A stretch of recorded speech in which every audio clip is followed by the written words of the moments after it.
এইবারে কেসটা আমার কাছে জলের মতো পরিষ্কার হয়ে গেল। দেখে ফেলুন, কৃষ ব্যানার্জি বাড়ির চাপে রাধারানী বেরাকে বিয়ে করতে বাধ্য হয়েছিলেন। তারপর ওনার থেকে মুক্তি পাওয়ার জন্য ওনার উপর অত্যাচার করা শুরু করেন। দেখুন, তারপর দিনে দিনে অত্যাচারের মাত্রা বাড়তে থাকে এবং তাকে শেষ অবধি বিষ খাইয়ে মারার চক্রান্ত করেন। না না, আমি এই কথা বলতে চাইছি না। কুমড়া মুখ নির্দোষ, ও আমার উপর কোনোদিন কোনো অত্যাচার করেনি। অফিসার, আপনারা কেন আমার কথাটা বোঝার চেষ্টা করছেন না? না না, আপনি এখনো নানা করছেন কেন? বোতল থেকে জলটা গ্লাসে ঢেলে আপনাকে কে দিয়েছিল? কৃষ ব্যানার্জি তো, হ্যাঁ কি না বলুন? ব্যাস, প্রবলেম মিটে গেল। এটা আগে বললেই তো হতো। চলুন চলুন প্লিজ স্যার, এত দূর যখন এসেছি তখন দাদার সাথে আমি কথা না বলে যাব না। লিখুন লিখুন, ভিকটিম নিজে বলেছে কৃষ ব্যানার্জি নিজে হাতে বিষ মেশানো জলটা খেতে দিয়েছিল।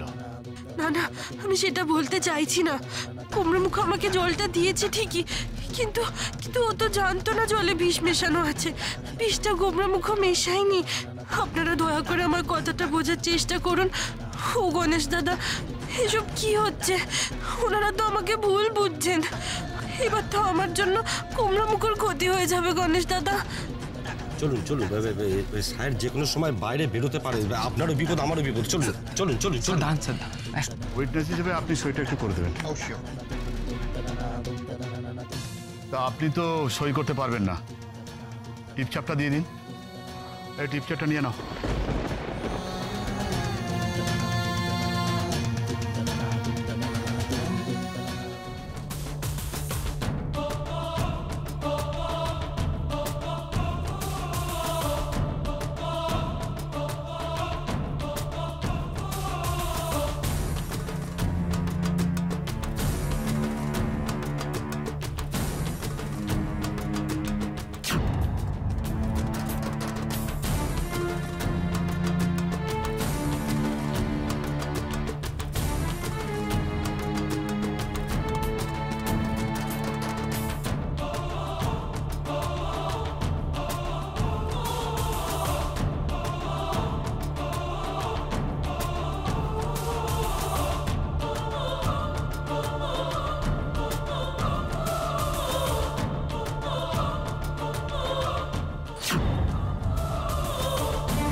শোভা ব্যানার্জি যেমনভাবে চেয়েছিলেন আমি ঠিক তেমন করেই রাধার বয়ান নিয়ে নিয়েছি।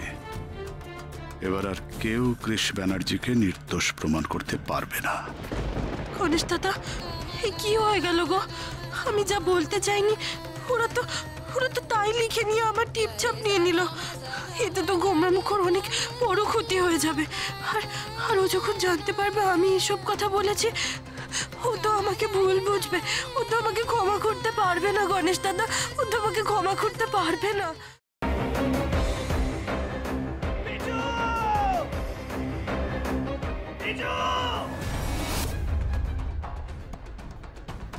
কি করে করতে পারলে তুই?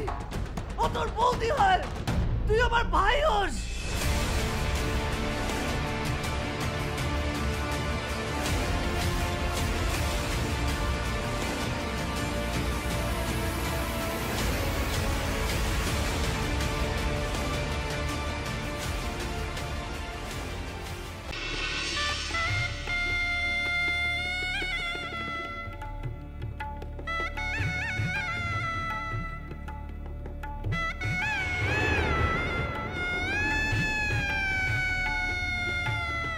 বুঝতে পারছি না আরো একটা বড় ব্লান্ডার করলাম কিনা।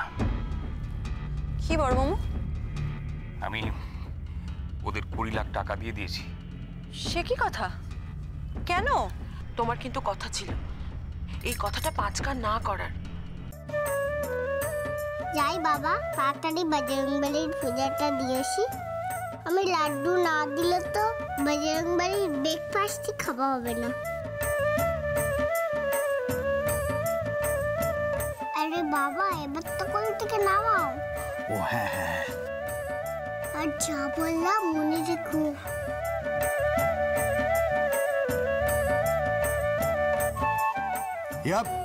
ইয়া সাবধানে সাবধানে দেখে।